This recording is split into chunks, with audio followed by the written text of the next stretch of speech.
തിരസ്കരണങ്ങളിലും ദൈവ പദ്ധതി അന്വേഷിക്കുന്ന ഏവർക്കും ഈശോമിശിഹായ്ക്ക് സ്തുതിയായിരിക്കട്ടെ. തിരുസഭാ മാതാവ് ഇന്ന് നമുക്ക് നൽകുന്ന വചനധ്യാനം മർക്കോസിന്റെ സുവിശേഷം 12-ാം അധ്യായം 1 മുതൽ 12 വരെയുള്ള വാക്യങ്ങളാണ്. മുന്തിരിത്തോട്ടത്തിലെ കൃഷിക്കാരും യജമാനന്റെ ഭൃത്യന്മാരും മകനും തിരസ്കരണവും. 1. തിരസ്കരണത്തിൻ്റെ ആത്മീയത. തിരസ്കരണവും നിരസിക്കലും നല്ലതാണ് ആത്മീയ ജീവിതത്തിൽ. കാരണം നമ്മുടെ ജീവിതത്തിലേക്ക് തിരിഞ്ഞു നോക്കുമ്പോൾ ദൈവം നമ്മെ നയിക്കാനും രൂപപ്പെടുത്താനും ഇന്നത്തെ അവസ്ഥയിലേക്ക് നമ്മെ കൊണ്ടുവരാനും തിരസ്കരണത്തെ എങ്ങനെ ഉപയോഗിച്ചുവെന്ന് നമുക്ക് കാണുവാൻ സാധിക്കും. തിരസ്കരണവും നിരാകരണവുമാണ് പലപ്പോഴും ദൈവം നമുക്ക് വേണ്ടിയുള്ള അനുഗ്രഹങ്ങളിലേക്ക് നമ്മെ നയിക്കുന്ന മാധ്യമം. ഏറ്റവും വലിയ സത്യം ദൈവപുത്രനും നിരസിക്കപ്പെട്ടു, തിരസ്കരിക്കപ്പെട്ടു എന്നതാണ്. ഇന്നത്തെ വചനഭാഗത്തെ 3 തിരസ്കരണ സത്യങ്ങളിലൂടെ നമുക്ക് മനസ്സിലാക്കുവാൻ സാധിക്കും. ഒന്നാമതായി, കൃഷിക്കാർ ഭൃത്യന്മാരെ തിരസ്കരിക്കുന്നു. രണ്ടാമതായി, കൃഷിക്കാർ യജമാനന്റെ മകനെ തിരസ്കരിക്കുന്നു. മൂന്നാമതായി, ദൈവം അഥവാ യജമാനൻ കൃഷിക്കാരെ തിരസ്കരിക്കുന്നു. 1. കൃഷിക്കാർ സേവകരെ തിരസ്കരിക്കുന്നു. മുന്തിരിത്തോട്ടത്തിലെ കൃഷിക്കാർ ഉടമയുടെ ദാസന്മാരെ തിരസ്കരിക്കുന്നത് നാം കാണുന്നു.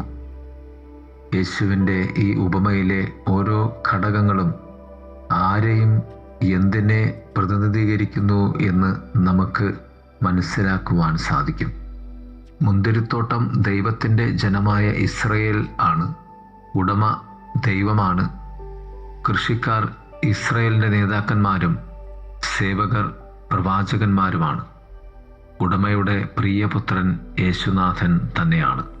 കൃഷിക്കാർ ദാസന്മാരെ തിരസ്കരിക്കുന്നത് മുന്തിരിത്തോട്ടം അവരുടേതാക്കാം എന്ന അത്യാഗ്രഹത്തിൽ നിന്നുമാണ്.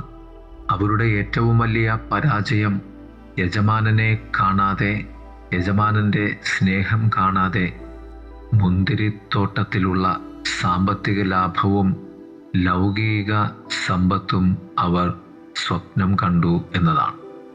അവരുടെ മുന്നിലില്ലാതിരുന്ന യജമാനനെ കാണുവാൻ അവർ പരിശ്രമിച്ചില്ല.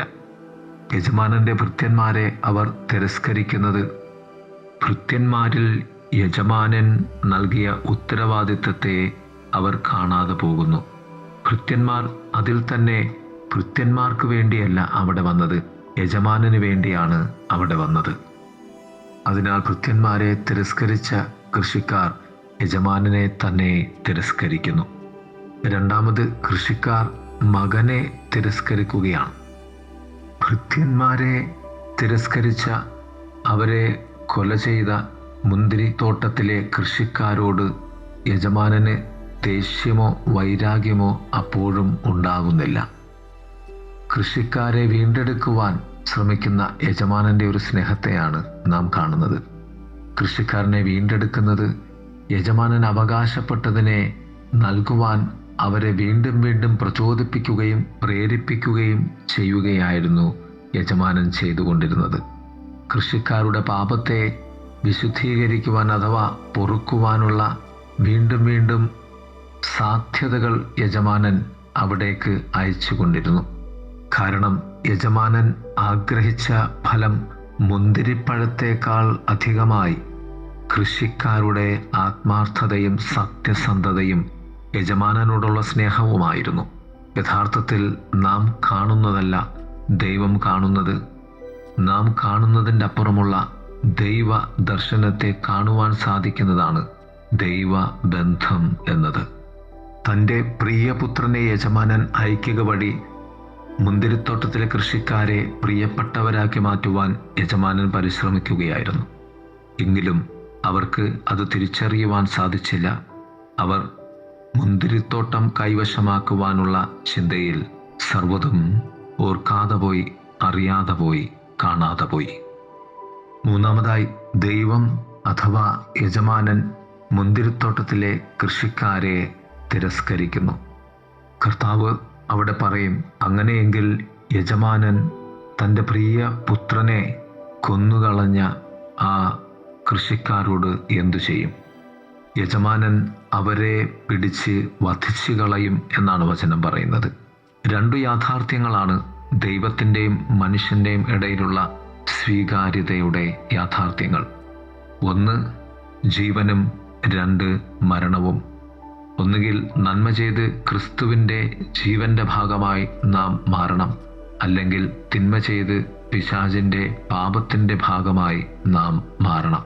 ശേഷം വചനം പറയും, പണിക്കാർ ഉപേക്ഷിച്ച് കളഞ്ഞ കല്ല് ഭവനത്തിൻ്റെ മൂലക്കല്ലായി തീർന്നു. തിരസ്കരിക്കപ്പെടുമ്പോഴും ദൈവ പദ്ധതി മറിച്ചാണെങ്കിൽ നിന്റെ തിരസ്കരണത്തിൽ നിന്നും ദൈവം സ്നേഹത്തിൻ്റെ ഒരു ഭവനം, കൂടാരം, ആലയം തീർക്കുന്ന ദൈവമാണ്. തിരസ്കരിക്കപ്പെടുന്നതിൽ നീ വേദനിക്കേണ്ടതില്ല. കാരണം അവിടെ നിന്നും ദൈവത്തിന് ഒരു സ്നേഹത്തിൻ്റെ കൊട്ടാരം തന്നെ പണിതുയർത്തുവാൻ സാധിക്കും. ദൈവത്തിൻ്റെ സന്തോഷം നമ്മുടെ ജീവിതത്തിൽ ഉണ്ടാകുവാൻ, ദൈവം തന്ന ഉത്തരവാദിത്തങ്ങളെ ദൈവത്തെ നോക്കി കാണുവാനും ജീവിക്കുവാനും, മറ്റുള്ളവർ ദൈവത്തിൻ്റെ നിയോഗിക്കപ്പെട്ടവരാണെന്ന ബോധ്യത്തിൽ അവർക്ക് നൽകേണ്ട ബഹുമാനം നൽകി നമ്മുടെ ജീവിതത്തെ കരുപ്പിടിപ്പിക്കുവാനും നമുക്കാകണം. ദൈവം നമ്മെ സമൃദ്ധമായി അനുഗ്രഹിക്കട്ടെ. ആമേൻ.